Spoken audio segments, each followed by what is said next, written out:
Il y a une vérité que les femmes voient, mais que peu d'hommes osent formuler.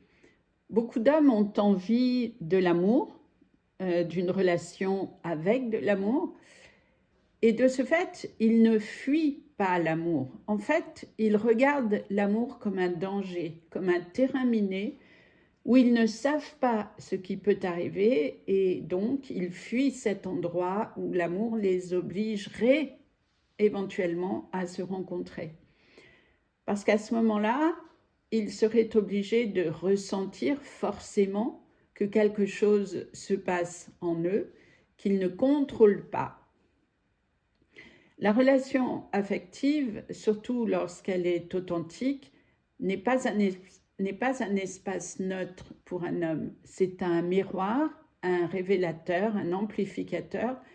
Et pour un homme qui n'a jamais été accompagné à habiter son monde intérieur, ce miroir peut être terrifiant parce qu'il n'a aucun repère. Il est donc forcément dans une profonde insécurité.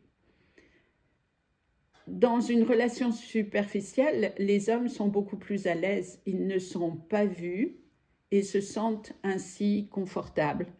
Ils se satisfont de relations physiques et ça leur convient très bien. Pas à tous, heureusement, mais la plupart du temps. En fait, la peur d'une vraie intimité pour un homme n'est pas une peur de la femme, mais une peur d'eux-mêmes, de ce qui se passe à l'intérieur d'eux.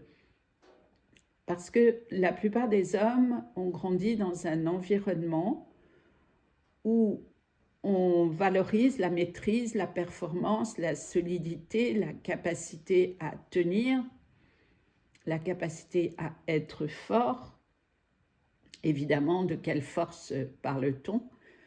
Et on leur a appris à gérer, à porter, à contrôler. Mais on ne leur a jamais appris à ressentir, à nommer, à se déposer.